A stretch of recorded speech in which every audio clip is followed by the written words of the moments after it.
I transmigrated into a villainous male supporting character in a pampered protagonist novel. The good news is that I was born with a silver spoon in my mouth, a bona fide rich second generation. The bad news is that I'm actually the fake young master who was switched at birth, and the worst part, the entire family I ended up in has cheat abilities almost like they're hacking in a game. The true young master, the novel's male lead, has an omniscient perspective that reveals the entire plot, and the whole family can hear his inner thoughts. According to the original storyline, I repeatedly try to frame him, but each time his omniscient viewpoint exposes my schemes. That leads everyone in the family to see through me and despise me completely. So when everyone was waiting to see if I'd try to set up Nathan once again, I, who was supposed to pretend to fall while going upstairs with my younger brother and then accuse him of tripping me, calmly stood up and said sorry. I didn't eat enough this morning and got a bit hypoglycemic. Chapter 1. I transmigrated as James, the adopted son of the Wang Corporation. Because I have the rare panda blood type 1 stayed in the Wang family, so I could serve as an on-call blood source for their youngest daughter Anna. Not long after the true heir of the Wang family, Nathan, was finally found and brought home. Aside from me, the villainous supporting character, everyone in the family can hear Nathan's inner voice. According to the plot, I'm supposed to repeatedly slander him in front of Emily and Richard, claiming he's secretly hurting me so they and my sister will hate him, allowing me to keep my position in the Wang family. But Nathan, with a story-given omniscient perspective, always manages to anticipate my next move, causing my credibility to crumble in my parents' eyes. On Nathan's first day home, my parents told me to show him his newly prepared room upstairs. I knew that at this point in the story, everyone in the family should already be hearing his thoughts, waiting to see if things would play out the way he predicted. I wanted to flip the plot on its head, but my body suddenly lost control, and I tumbled down the stairs. The moment I landed, I saw the disappointment in my parents' and sister's eyes. They were all waiting for me to explain myself. None of them came to help me up. Clutching my waist, I forced myself to stand and awkwardly said sorry, I didn't eat enough breakfast, so I got a little dizzy. Nathan looked at me in confusion. Aren't you supposed to say I pushed you so Emily and Richard won't be mad at me? Emily, Richard, and my sister wore the same skeptical expressions, but I just patted the dust off my clothes and shot back, do you have a persecution complex or something? I said I'm just hypoglycemic. Then I looked at my sister Anna and reassured her, sorry sis, I'll make sure to take better care of myself. I don't want you to worry about anything happening to me. Only then did Anna and my parents rush over to help me. 18 years ago, their only son Nathan was abducted by kidnappers and sold to a mountain village, leaving them devastated. In an attempt to ease their grief, they adopted me from an orphanage specifically, because I also have the rare panda blood type. They raised me as if I were their own child for 18 years, showering me with affection. However, there was always a purpose behind their doting, one to groom me to become an asset to the Wang Corporation in the future, and to serve as a walking blood bank for Anna. Anna was born prematurely and suffers from aplastic anemia, so she needs regular care from a private doctor and a small team wherever she goes. Besides providing her with blood if necessary, I also take on the roles of her bodyguard and caretaker. That's why the Wangs have always been so protective of me and why Anna treats me like a real older brother. Chapter 2. Sarah took my hand gently and said, James, your health really isn't the best. From now on you can have that big room on the first floor. In the original plot, when Nathan first returned, the family hadn't yet cleaned up a proper room for him. The original James, hoping to show everyone he had no ambitions, insisted on giving up his second floor or room to Nathan, while he himself moved into a storage room to play the victim. But now everything was different. Sarah was offering me the largest room on the first floor, the study and reading room used by her and Richard. At that moment, Nathan's inner voice started up again. How fake James is definitely going to refuse. He'll claim he's just an outsider and will insist on moving into the storage room to play the victim. The Wang family members, who could hear Nathan's thoughts, all looked a bit awkward. After all, it was strange for them to hear what their biological son was really thinking. They turned to see how I respond. I simply smiled and accepted Sarah's offer. Thank you, Mom. I'll stay on the first floor. It'll be easier for me to come and go, and I'll be closer to my sister. If she needs anything, I'll be right here. Richard and Sarah's bedroom and Anna's room were also on the first floor, so with me moving down as well, Nathan would be the only one living upstairs. He gave me a strange look when I didn't follow the script. He grabbed my arm and demanded, weren't you planning to refuse and insist on the storage room? Why'd you change your mind all of a sudden? He couldn't understand why I wasn't saying the lines from the novel. I realized only certain key plot triggers forced my actions. The words I spoke were entirely up to me. I rolled my eyes and said, which ear of yours heard me say I wanted to live in a storage room? We've got a perfectly good room, why would I give it up for a storage closet? Everyone else looked at Nathan curiously. unable to handle the pressure. Nathan kicked me hard, knocking me to the ground. He cursed, "This isn't right, you're not even a real member of the Wang family. How dare you live under my name for all these years, and now that I'm back you get the biggest room. You're all just trying to humiliate me. Why did you bother bringing me back at all?" He turned on Richard, Sarah, and Anna, venting his ears of resentment without distinction. But really, I had nothing to do with his kidnapping. I was only adopted from the orphanage afterward. Anna pulled me up hard, aching at the sight of my fall. She glared at Nathan and snapped, "You're being completely unreasonable. You're acting like a thug, hitting people for no reason. I bet you really did push my brother James just now." Nathan had grown up in the mountains. Since he was a child, hearing his long-lost younger sister call him a thug sparked his fury. He immediately began smashing the family's decorations and ornaments. In no time, the room was a total wreck. Richard, head of the household, finally roared, "Enough, that's enough," and added, "James's health is our priority. He'll stay on the first floor. The entire second floor will be yours, Nathan, to do with as you please. Renovate it however you want. Is that fair?" Anna stared at him in anger while Sarah wiped away tears. Nathan, hearing that the entire luxurious second floor was now his, far more spacious than my single room, calmed down a bit and acted as if it was only right he should have it. Renovations soon began again. My room just needed some simple rearranging, but turning Nathan's second floor space into an esports room, home theater, and gym was a massive project. It took more than half a month before they finally wrapped up.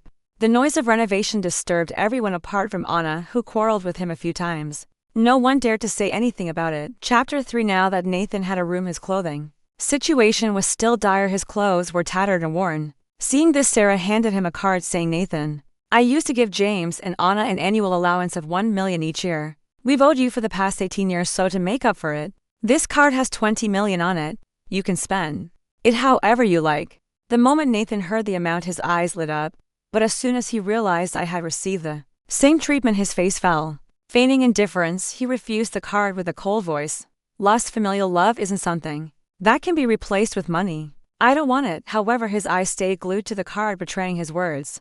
Anna, casually scrolling through her phone, rolled her eyes and said, "Ugh, stop acting like some fake saint. If he doesn't want it, just give it to James." Before Nathan could react, she shoved the card into my hand. His face twisted with disbelief, as if he couldn't accept that such a large sum was being handed to an outsider like me. His inner voice immediately erupted, "Fine, give it to him, give it all to him. Do you really think James is some good person?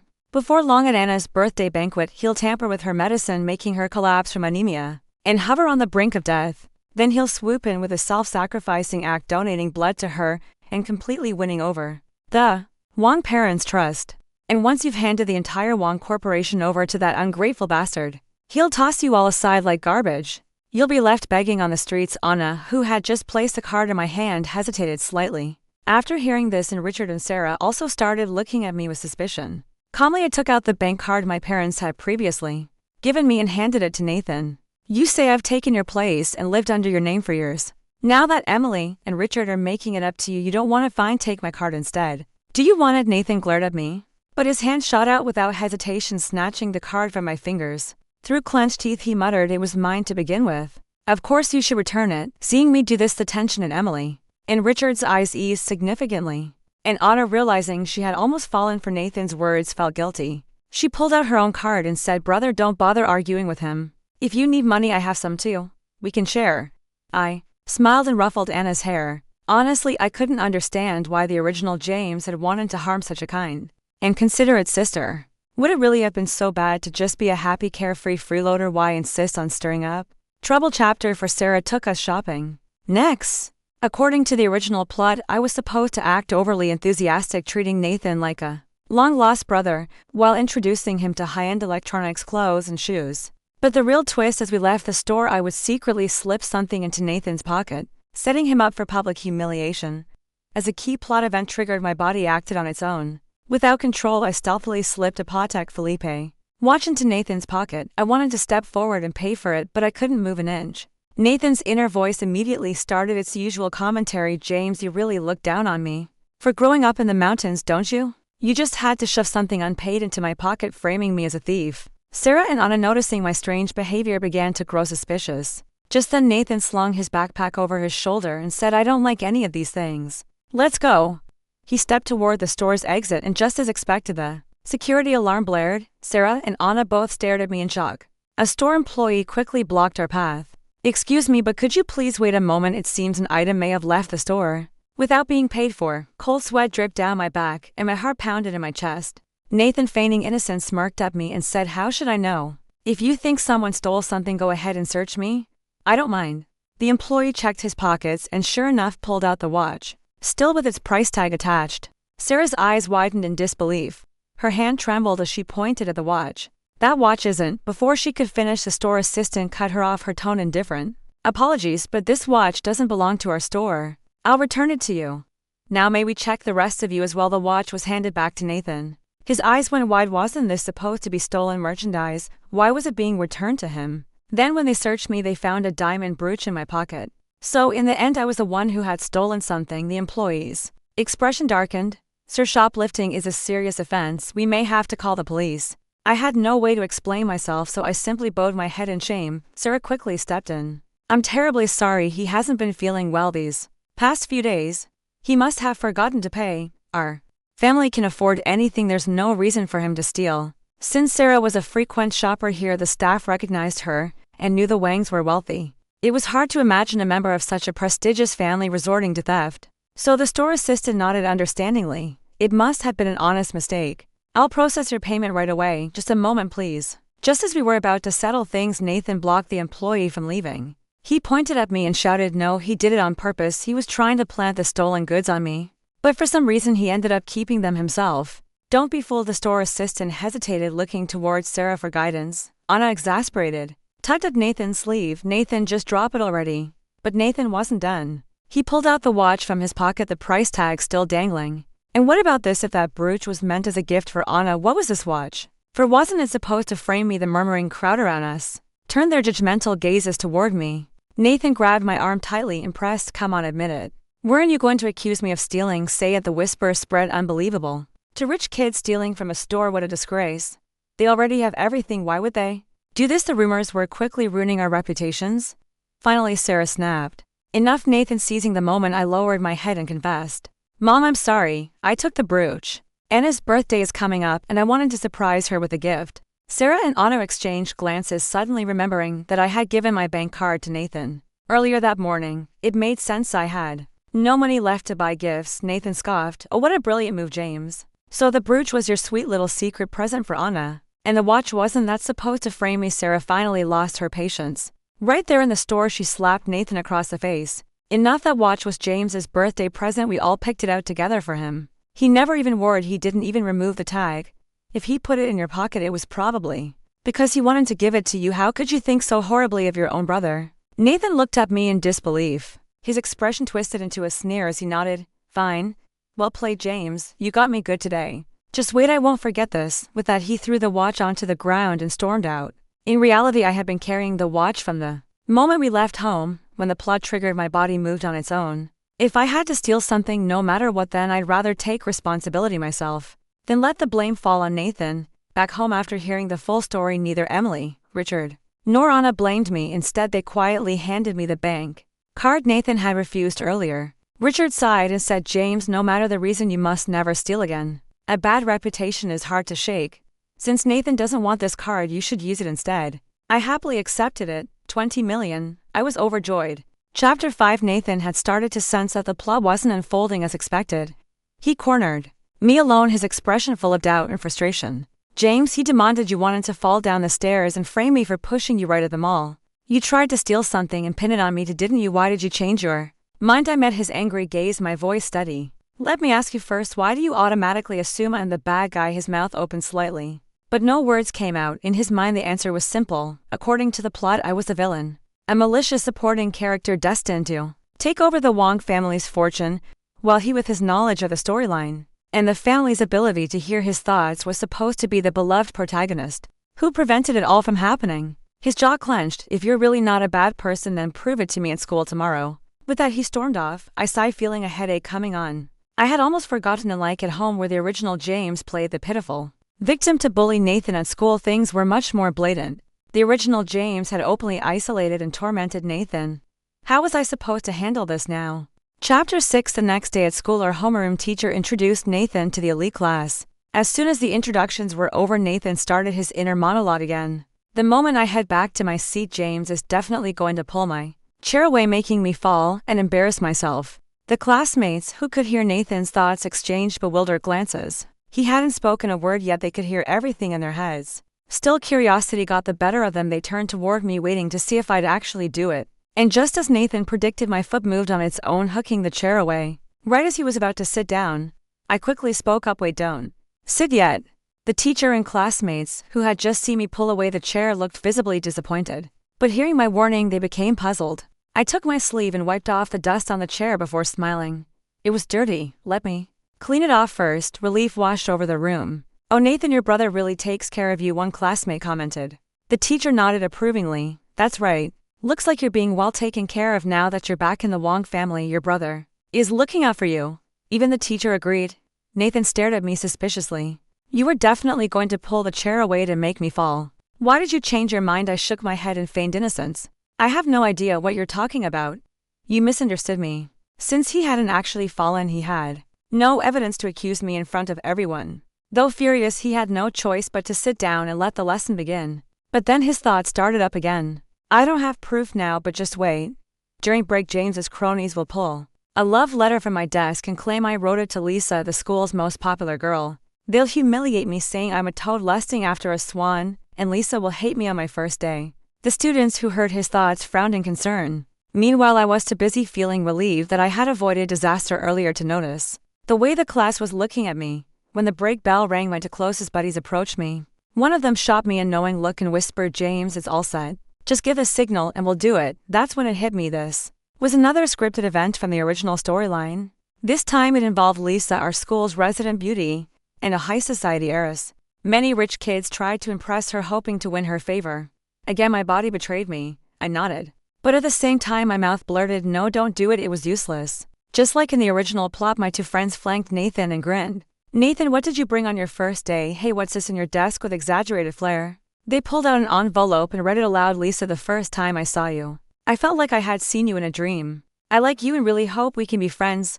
P.S. Wang family's young master." Silence filled the room.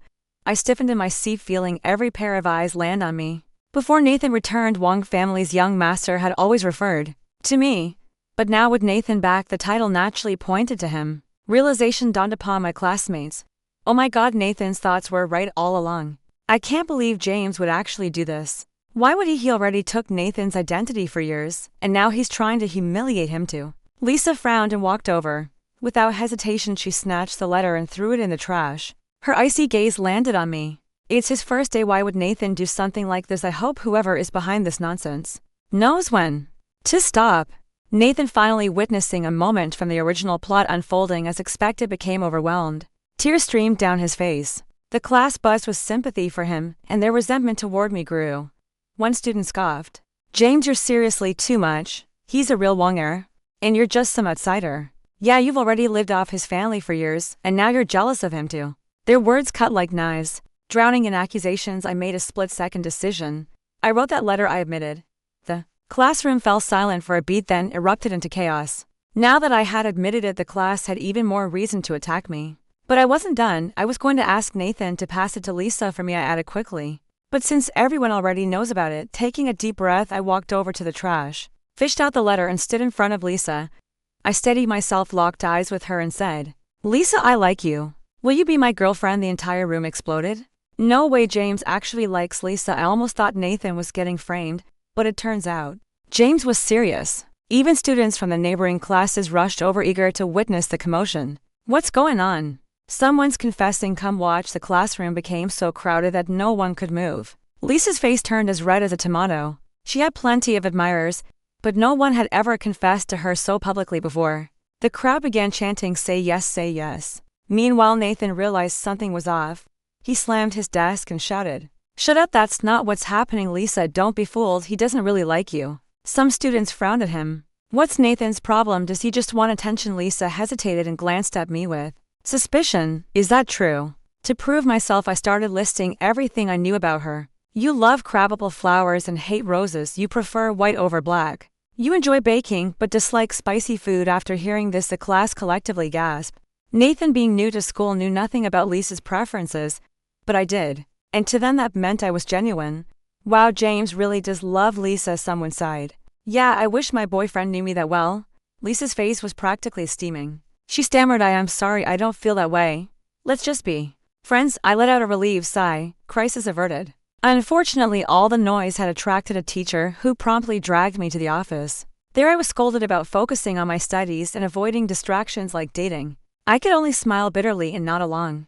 What else could I do? I was just trying to fight fire with fire. Chapter 7. After everything that had happened, Nathan declared that he never wanted to return to school again. He insisted on studying at home, self-learning at his own pace. Our parents, unable to change his mind, ended up hiring several private tutors for one-on-one lessons. But instead of studying, Nathan spent most of his time in his esports room playing games. I sighed, resting my chin on my hand.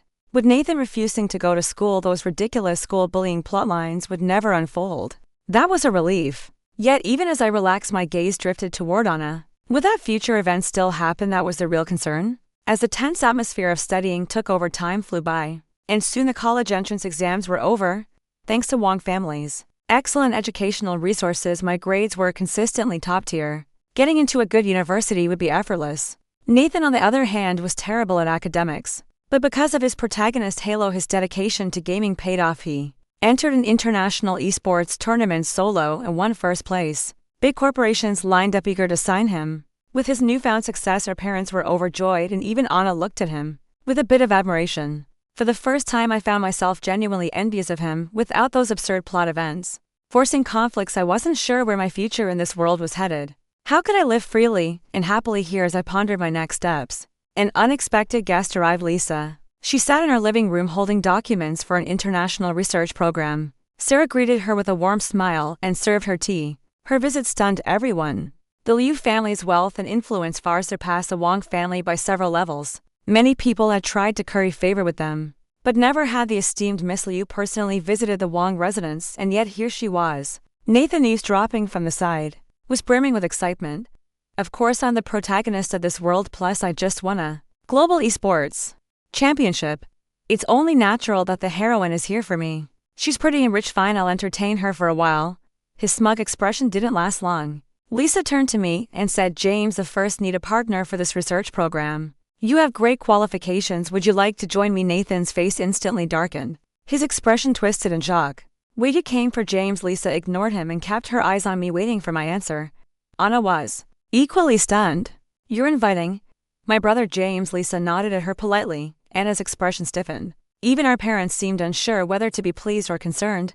I scratched my cheek awkwardly. Nathan, on the other hand, was absolutely livid. He's just an adopted son of the Wang family. Without them, he's nothing. Why would you invite him? He snapped. Sarah gently tugged at Nathan's sleeve, embarrassed by his lack of decorum. This was Miss Liu, after all, someone of immense status. And here he was shouting at her in their own home.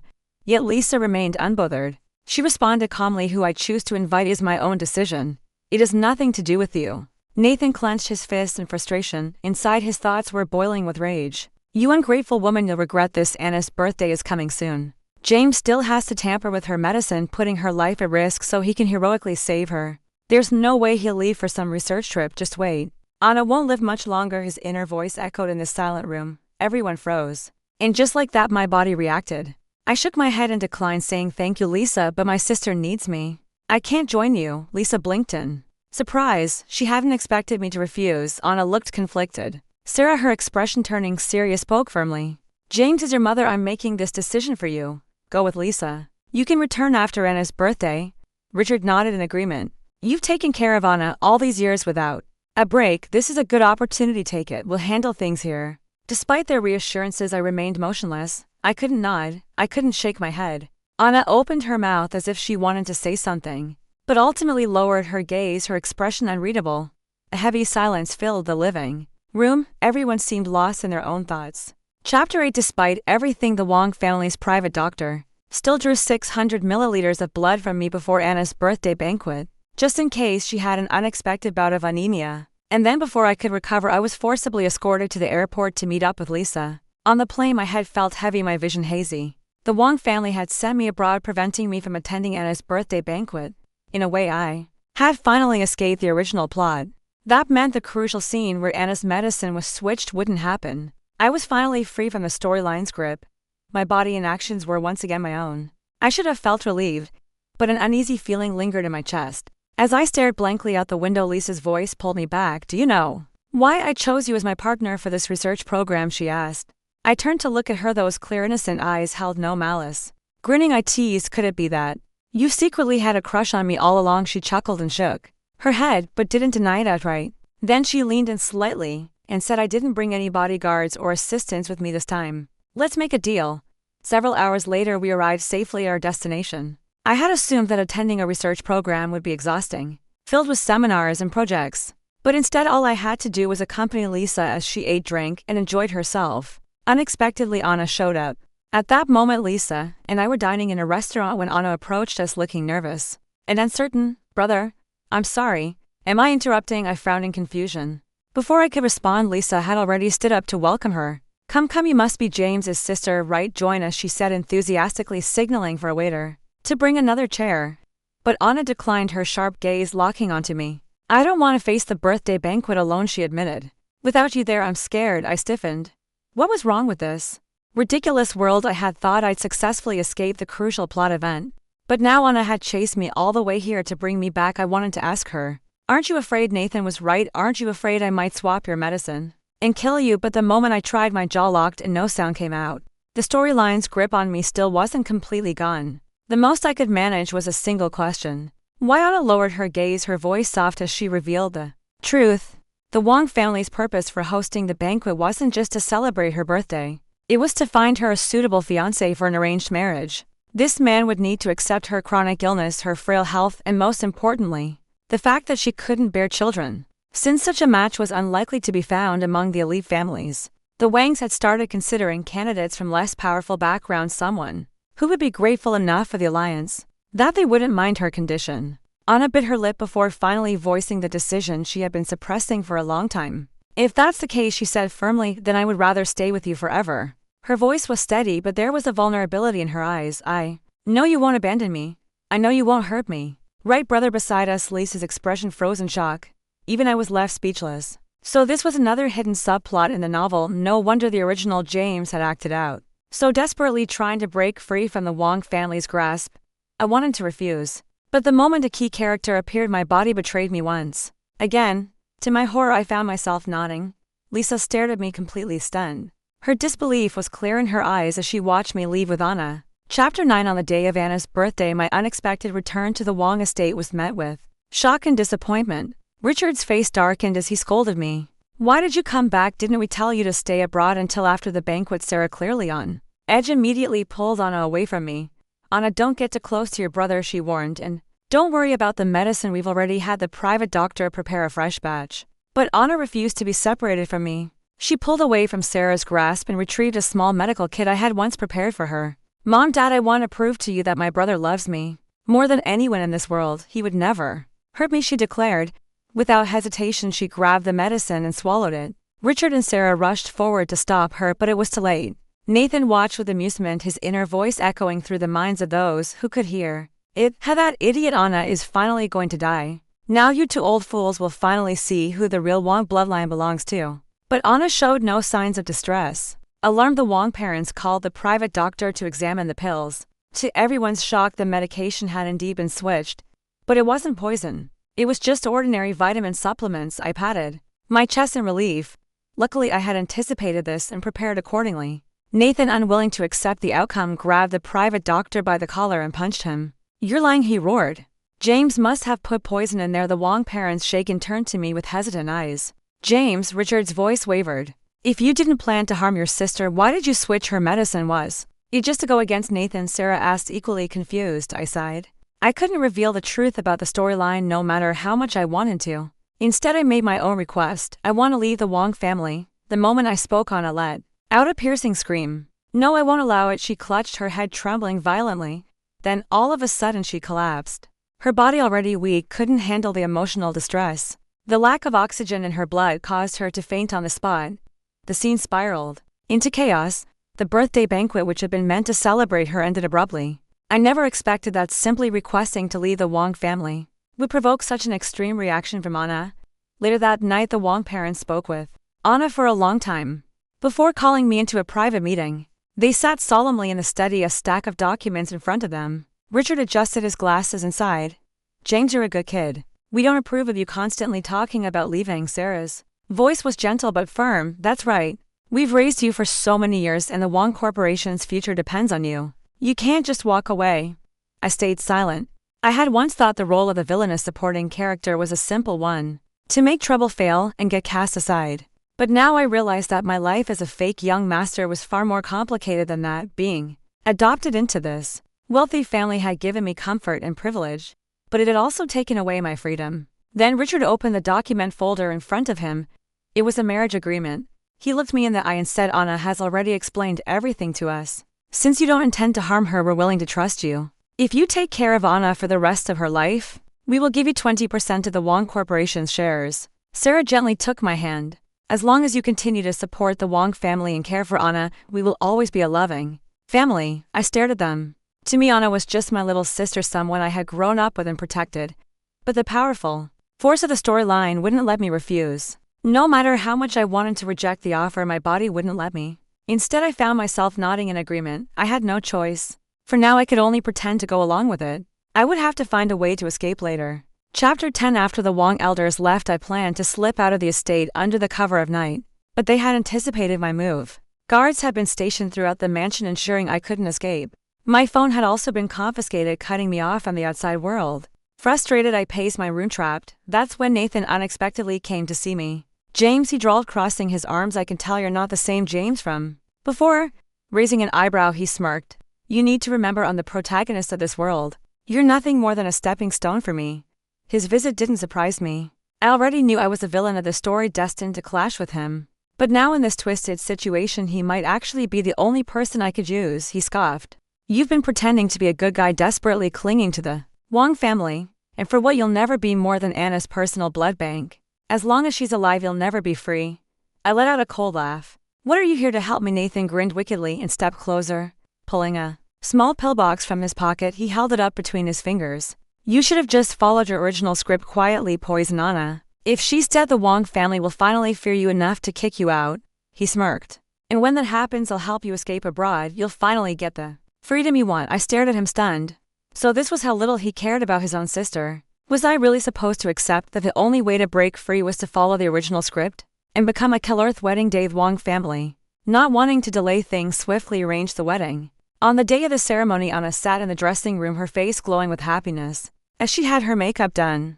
Dressed in an elegant white gown, she looked every bit the radiant bride. I had tried countless times to throw away the switched pillbox, but I couldn't. This scene wasn't part of the original novel. The real Anna was already long dead by this point. Was this my chance to break free, or was I still bound to the story's control?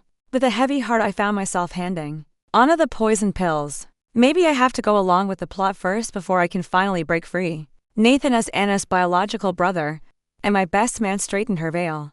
With an unmistakable sneer, he murmured, Congratulations, you got what you wanted. Enjoy your wedding, this will be the most unforgettable moment of your life. His words dripped with sarcasm, but Anna simply smiled at him before turning to take my arm. Brother, she said cheerfully, the ceremony is about to start. Let's go. As we reached the grand entrance of the banquet hall, the Wang parents were already waiting. Their private doctor approached, reminding her, Miss, please take your medicine. Before we begin, just to be safe, Anna obediently opened the pillbox. I swallowed hard, unable to move even an inch. Then a voice suddenly rang out. Wait, that medicine has been tampered with, don't take it. It was Lisa. The Wang family had deliberately kept the wedding low profile, inviting only close relatives and a handful of business associates. How had she even gotten in? The moment she spoke, the Wang parents' expressions darkened as they turned to me. Nathan shockingly stepped in to defend me. Don't listen to this woman, he scoffed. Didn't James already prove he wouldn't hurt Anna? If he really wanted her dead, he would have done it last time. His argument almost convinced them, but Lisa wasn't bluffing. She snatched the pillbox from Anna's hands and passed it to the Wang family's private doctor. Seconds later, the doctor's face paled. The pills, they've been swapped. If Miss Anna had taken these, she would have died. Anna's breath hitched. Tears welled up in her eyes as she turned to me. Her voice trembled. Brother, were you really going to kill me? I didn't answer. Instead, I turned my back on them. Mom, Dad, I'm sorry, I said flatly. But I will not marry Anna. You should listen to Nathan. I'm just an adopted outsider. Keeping me here will only bring disaster upon your family. Nathan's jaw dropped. This wasn't the plan. I was supposed to kill Anna, not walk away from everything. His eyes darted toward Lisa before something clicked in his mind. You stole my phone, he suddenly blurted. The realization hit him like a truck. That night when I had taken the poison pills from him, I had also swiped his phone. Using it, I had sent a message to Lisa. Her response had been simple: I accept your deal. Once she confirmed, I deleted the messages and tossed the phone into the garden fountain. By exposing the poison, Lisa had completely shattered the main storyline. The grip of the plot had finally loosened. I was free to act on my own again. Ignoring Nathan's outburst, I turned back to Richard and Sarah. I've already made an agreement with Lisa, I told them. I'll work for the Liu family for 5 years. In exchange, they'll compensate you for all the money you spent raising me. The Wang parents' faces were unreadable. Anna was still crying. I sighed. I'm sorry, I said, my voice calm but firm. I'm a selfish person. When it comes to my marriage, my future, I want to make my own choices. I turned to leave with Lisa. But Anna suddenly lunged forward and hugged me tightly. You can't go, she whispered desperately. I don't believe you wanted to kill me. If you did, why did you let Lisa stop it? I pried her arms off me and kept walking. But she wasn't done. She wiped her tears and said, the Liu family isn't some paradise, they're just an even bigger mess. She's only using you. She wasn't wrong. In this world, I had no real power or status. No matter where I went, I'd always be used by someone. But at least now I had the choice to be used by someone else. No matter how slim my chances of freedom were, I'd fight for them. Just as I was about to leave, the Wang parents blocked my way. Do you think the Wang family is some cheap? And Richard snapped. You can't just come and go as you please. But then Lisa spoke up. He's a Liu now, she reminded them smoothly. If I recall, the Wang family still relies on Liu resources for several key projects. Are you really willing to sever those ties over an adopted son? The room fell silent. The Wang parents hesitated. They exchanged glances, clearly weighing their options. A few seconds later, they finally stepped aside. Before I left, they gave me one last warning. Don't think you can just disappear after 5 years, Richard said darkly. You'll always be tied to the Wang family no matter how far you run. I turned back one final time, locking eyes with both Nathan and Anna. Then without another word, I walked away. Chapter. Extra 5 years later. During these 5 years, I stayed abroad with Lisa, while she completed both her master's and PhD degrees. Meanwhile, I built my own company from the ground up, gradually establishing my own influence and financial independence. When it was finally time for me to return to my homeland, Lisa came to see me off at the airport. She looked at me with that familiar teasing glint in her eyes. Do you remember what I asked you on the plane 5 years ago? She said. I asked why I chose you as my partner instead of the real Wang or Nathan. I smirked. I already told you, it's because you secretly liked me. She covered her mouth and laughed lightly, just as she had back then. But this time she gave me a real answer. It's because you were the first person brave enough to break the rule, she said. All those people who tried to pursue me, they only saw the Liu family's power. They wanted what was behind me, not me. She smiled faintly, her gaze thoughtful. The Liu family is a deep and dangerous swamp, she continued. Looking back, I know now I chose the right person 5 years ago. Thank you. As she spoke, the 30-centimeter scar on my back began to itch again, a bitter reminder of the brutal inheritance wars within the Liu family. Behind the glamorous facade of elite families, heirs fought in the shadows for more power, resorting to manipulation, violence, and bloodshed. None of this was something that Nathan, a spoiled rich kid, who only cared about gaming and threw tantrums at the slightest inconvenience, could ever have handled. I exhaled and adjusted my bag. I'm going now. With that, I parted ways with Lisa and boarded my flight home. Back in the Wang family, the Liu family had always kept tabs on the Wang family's movements. Over the past 5 years, after I left, things took an unexpected turn. Nathan was banished from the Wang family when his plot to poison Anna was finally exposed. Stripped of his wealth and status, he had nowhere to go, and ended up returning to the remote mountains where he once lived. Anna, on the other hand, believed I had left because I admired strong, ambitious women like Lisa. Instead of sulking, she channeled her emotions into building her own empire. She took control of the Wang Corporation, expanding it into a powerhouse, far beyond what it had been. As her career flourished, her health also improved, and she no longer clung to naive romantic fantasies. Ironically, my absence had allowed her to become the best version of herself. With my luggage in tow, I set out to travel across the country, exploring its breathtaking landscapes and rediscovering life on my own terms. For the first time in a long time, I was truly free.